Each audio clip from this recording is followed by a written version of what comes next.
from about 15 years on up, a great deal of my thoughts were basically unshareable. We are all evil in some form or another. Yes, I am not 100%, but I am evil. My mother was a sick, angry, hungry, and very sad woman.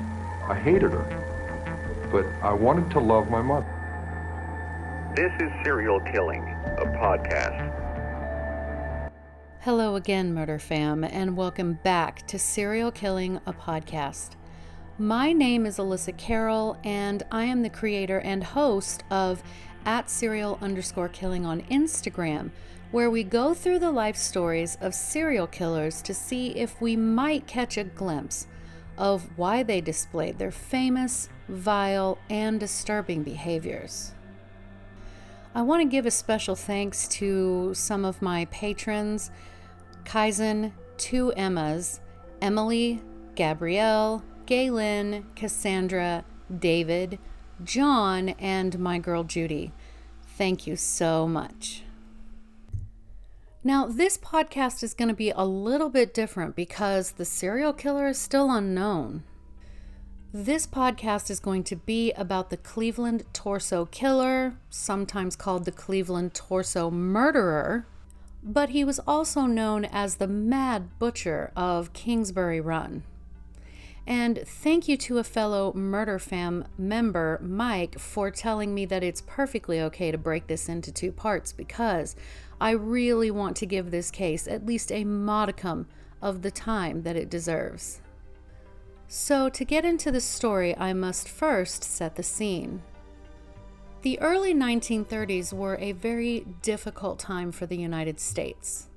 1929 marked the beginning of the Great Depression, which was then made worse by the 1930s Dust Bowl. The Great Depression itself originated within the United States, but it severely affected the whole world. When unemployment was nearly out of control, we were making less products and materials for export to other countries. This, in turn, slowed their own economies.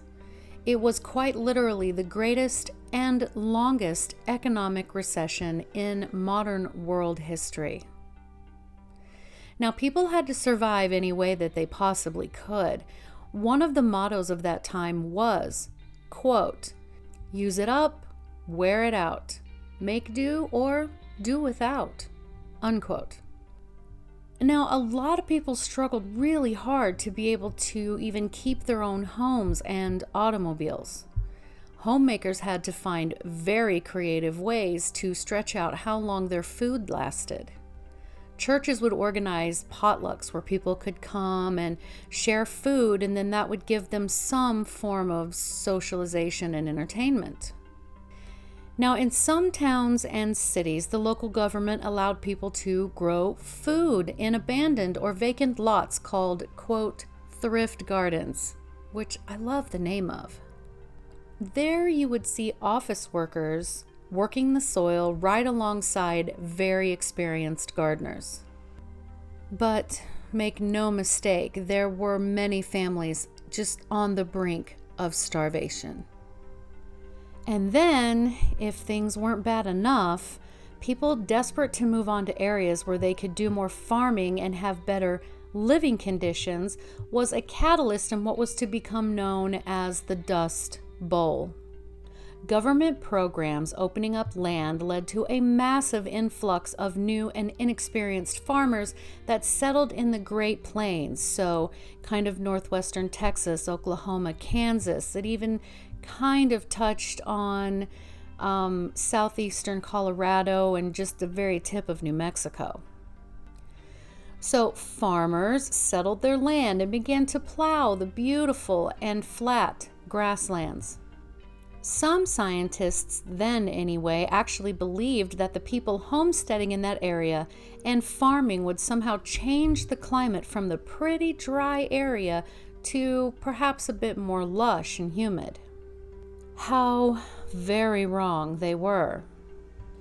Over-tilling the land and very long periods of no rain meant the topsoil began blowing away with the very high winds that are common in the plains.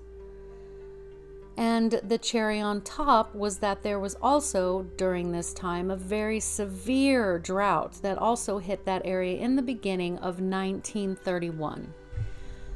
They would see these massive dust storms blow through, and though people would put blankets and sheets over windows, doors, nooks, and crannies, there was no keeping the sandy dirt out of nearly everything.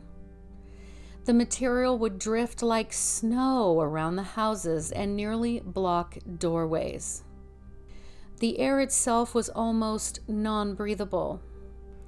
Now, side note, I've personally visited this area, the Dust Bowl, and you can still tell that there was quite a bit of devastation there. It's heartbreaking and fascinating at the same time to see. And so, during all of this, in Cleveland, which was at the time the 6th largest city in the United States, nearly or roughly 50% of industrial workers were unemployed. According to teachingcleveland.org, quote, as the numbers of the jobless continued to rise, local government and private charities, the historic caretakers of the city's poor, were overwhelmed, unable to provide food, clothes, or shelter for those in desperate need. Angry, frightened citizens took to the streets, challenging the police, elected officials, and employers. Unquote. But Cleveland was also known for welcoming travelers to its downtown area through the new Union train station and boasted beautiful hotels nearby. And needless to say, it was during this time that the Cleveland torso murderer began to strike. So Kingsbury Run is an area along the east side of Cleveland and runs westward through Kinsman Avenue down to the Cuyahoga River. These areas are now known as Warrensville Heights and Maple Heights. This was then an industrial area and had some railroad traffic. There was a crude oil refinery that actually belonged to John D. Rockefeller. The Great Depression brought with it industrial collapse. Minorities and immigrants were hit the hardest. Many people were forced to take up residence in abandoned bits of land and sort of form their own separate communities, known as shanty towns. And one of these rose up in Kingsbury Run. This would be the torso murderer's hunting grounds. So let's start with the victims. Now, while it is widely established that the murders began in September 1935, there was one in September of 1934 that is believed to also belong to the killer. Now, before I get into these descriptions, guys, my disclaimer is definitely here for a reason this time. Really the only way to describe how these people were killed is to say it how it is, and it's very gory and disturbing, so just warning you ahead of time, okay? So a portion of a woman's lower torso, hips, and legs, though amputated at the knees, washed ashore at Lake Erie. A young man stumbled upon the remains and contacted the authorities. Now, the coroner found some kind of chemical preservative that had been applied to the skin that had made the skin turn red and leathery and kind of tough. A more thorough search was conducted, and they were able to recover other smaller body parts, but in the end, she was never identified. They did believe her to be in her mid-30s, and she was referred to as the Lady of the Lake. The first officially found victim was 28-year-old Edward Andrassy, found in what was called the Jackass Hill area of Kingsbury Run by two boys who just happened to be playing baseball. His clothing, save his socks, had been removed, and he had been decapitated and castrated. Interestingly, the body had been drained completely of blood and cleaned methodically, carefully. He did have rope burns around both of his wrists, and it was determined that his cause of death was, quite literally, his decapitation. His head was found, and he was identified by fingerprints as he had had a very minute arrest record. His body, they thought, had been there for about 2 days. Now, near him, they found another male body that had also been decapitated and castrated. There had been the same chemical preservative put on his body as the Lady of the Lake, also making his skin quite red and tough. While they were never able to identify the second body, though his head was found, they determined the man to most likely be in his late 30s or possibly early 40s. Authorities estimated his body having been at the site for 3 to 4 weeks. It was 2 teenage boys that found the 2 men's bodies. In January of 1936, a woman happened upon 2 baskets that were left beside a manufacturing building. Looking inside of the baskets, she found some packages that were nicely wrapped in newspaper. When tearing away the newspaper, it was then that she discovered that it was dismembered human remains. Roughly half of a woman's body had been neatly wrapped and placed in these baskets. After a thorough search, nearly all of the woman's parts were located, and what wasn't in the baskets was found in a vacant lot. After a thorough search, nearly all of the woman's parts were located, and what wasn't in the baskets was found in a vacant lot. Only her head was missing. Cause of death was listed as decapitation. It was also determined that the killer had allowed rigor mortis to set in before dismembering the rest of her. Her fingerprints were taken, and she was luckily identified as 42-year-old Florence Polillo.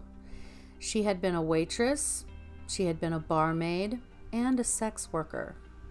So then 5 months later, in June, 2 younger boys found a decapitated head that had been wrapped in dress pants near the East 55th Street Bridge.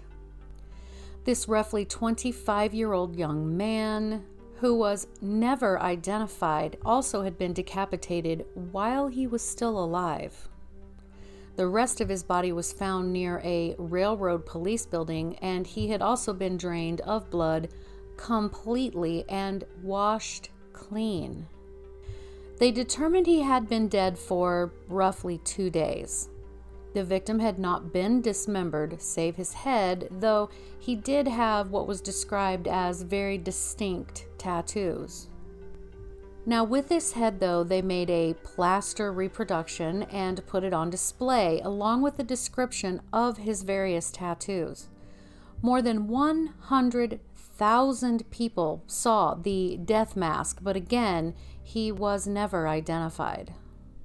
Now, the infamous Elliot Ness, who had been hired as an alcohol tax agent in the, quote, Moonshine Mountains of southern Ohio and Kentucky and Tennessee, was now officing out of Cleveland. The mayor promoted Elliot to the city's safety director, putting him in charge of both the fire and police departments. Now, he played a significant part in trying to modernize and make the police department more professional. He was dedicated to lowering, if not eliminating, juvenile delinquency, improving traffic safety, and he declared war on the mob. But that's a whole other story for a whole other podcast. Elliot was very much aware of these murders, but was only somewhat involved in the investigation in the beginning. But he does play an important role later, which we'll get into. So about 1 month after the tattooed man had been found, in July 1936, a teenage girl walking through the woods around Clinton Road and Big Creek stumbled upon the decaying, headless remains of a middle-aged male. He had been there for about 2 months. His head was located near kind of a stack of bloody clothes.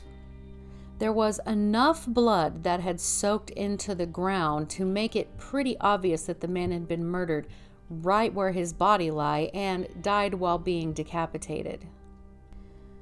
In September of 1936, a transient man walking along, getting ready to jump into a train car, happened to trip over the headless torso of a male that looked like he could have been maybe in his late 20s.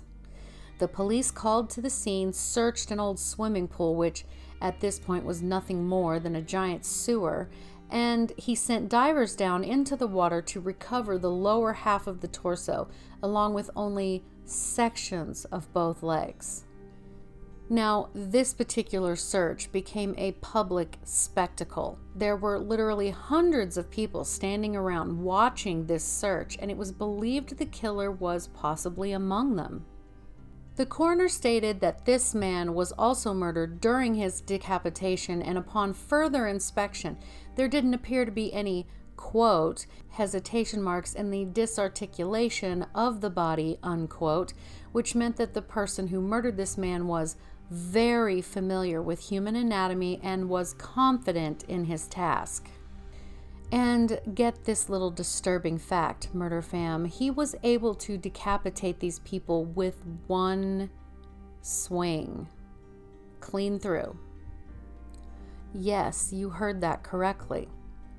Now, thankfully, that would mean that the man had died very nearly, if not instantly, and this victim was also never identified. There were 2 detectives on the case full-time at this point. They went undercover in the rundown area, not only when they were on the clock, but they also went down there in their own spare time, trying desperately to find any clues or leads. They wound up interviewing over 1,500 people, and the department as a whole wound up interviewing over 5,000 people when it was all said and done. This is according to the clevelandpolicemuseum.org. And then as far as we know, the killer went dark over the later fall and early winter. Then in February of 1937, a man happened upon the upper half of what was later determined to be a woman's torso that had washed up on shore. They believed her to be in her mid-20s. The torso was missing the head. The lower half of the woman's torso washed ashore about 3 months later near East 30th Street. Unfortunately, they were never able to identify her. What made her murder different was that her head was removed after she was already dead. That early summer, a human skull was found under the Lorraine Carnegie Bridge by a teen boy. A burlap sack was laying beside the skull. Inside the sack contained the rest of the skeletal remains. Upon examination, the victim had been a black woman estimated to be around 40 years old and had been dead for roughly a year. Now, miraculously, there were some dental records that just almost completely matched the victim, and they identified her as Rose Wallace, but there were no further leads or clues. And now, guys, keep in mind that people were still having a hard time, as this was kind of towards the end of the Great Depression. Laborers argued and fought over work, and, of course they did. They had families to feed and take care of. So in July of 1937, there was a lot of turmoil in the area, and the National Guard had to be called to help keep the peace. One of these National Guardmen was working by the West 3rd Street Bridge. He was watching a tugboat move along and noticed something in the waves it created and realized that it was in fact human remains. It took a few days for the police to locate each section of the full human body, only they never did find the head of the man believed to be in his mid-30s. It is also important to note that the killer had disemboweled his victim as well as cutting out his heart. This would indicate a change in the actions of the killer.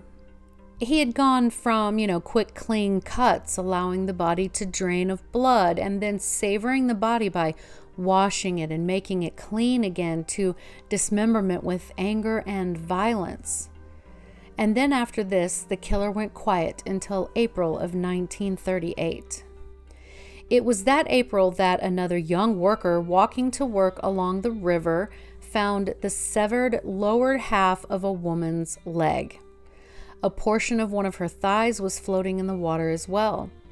It wasn't for another month of searching the river that the police pulled out 2 sacks containing more of the woman's body, including her torso, which had been cut in half, her other thigh, and her left foot. They were never able to recover her head or the rest of her body, and it was determined that the victim did have drugs in her system. They were never able to identify this one either.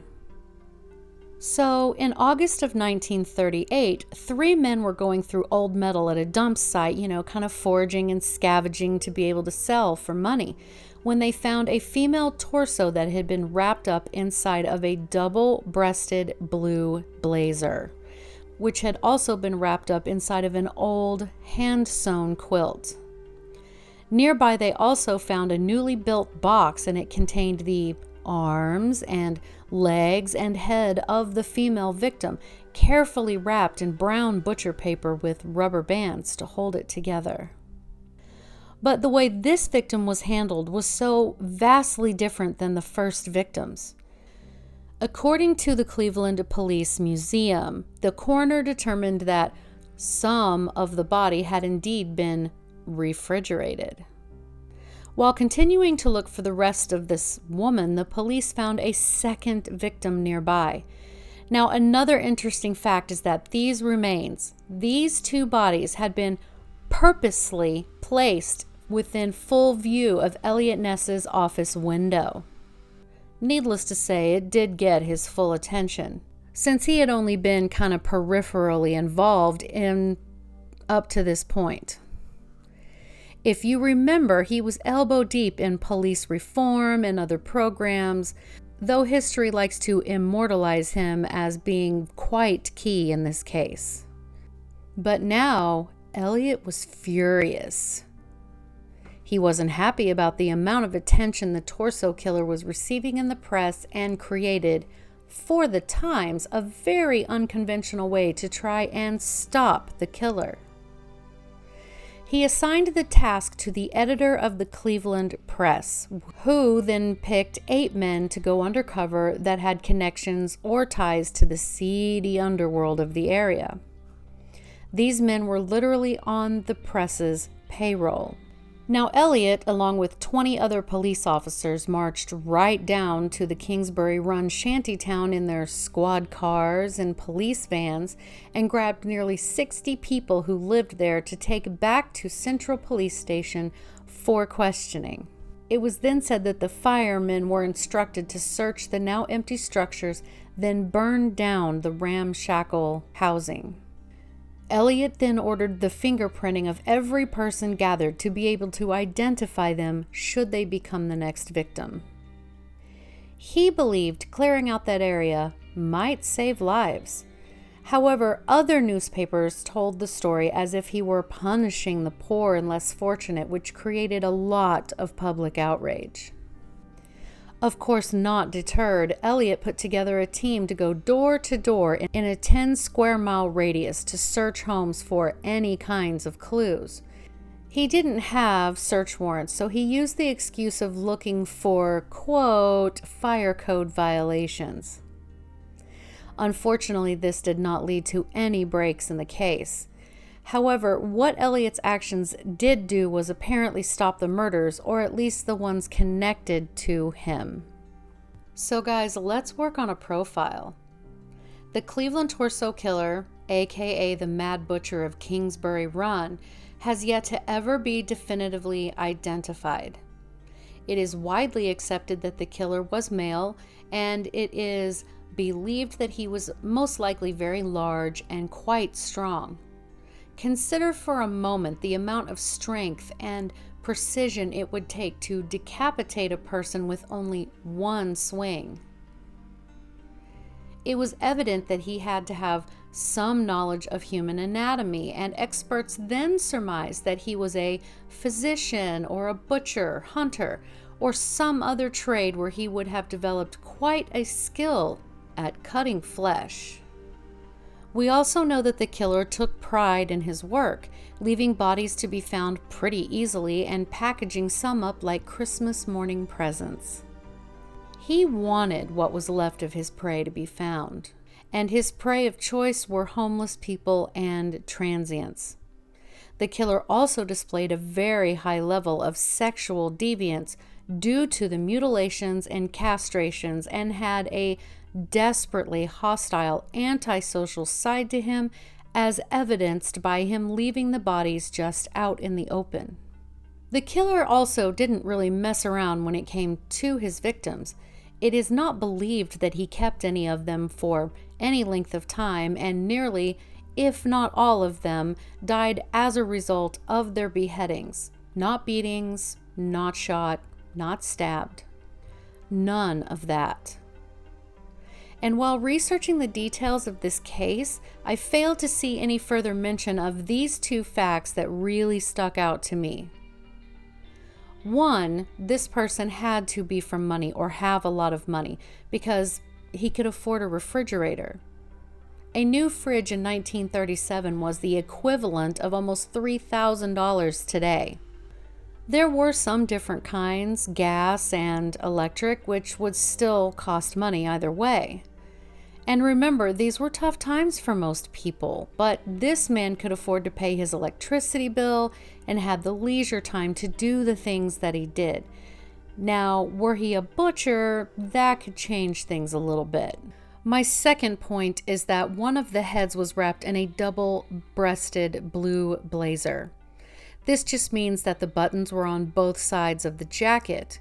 These were not usually cheap either, so this leads me to believe again that he was not a poor man by any means, when even doctors were getting about half the pay because the regular people couldn't afford to go to the doctor. There was only one letter that was ever received in late 1938 claiming to be the killer, and it said, quote, "You can rest easy now. I have come out to sunny California for the winter," unquote. And this leads us to where we will pick up on part 2. We will discuss suspects, suspicious deaths, more Elliot Ness and theories as possible expanded murder territory, and much, much more. But tell me so far, what do you think? Leave me a comment on the video below or DM me on Instagram at serial_killing. You can also email me at serialkillinginstagram@gmail.com. And as always, thank you so much for listening. I appreciate each and every one of you because I know you could be listening to anyone else, but you keep choosing me. And I just appreciate that so much. I love you guys. Get prepared for part 2.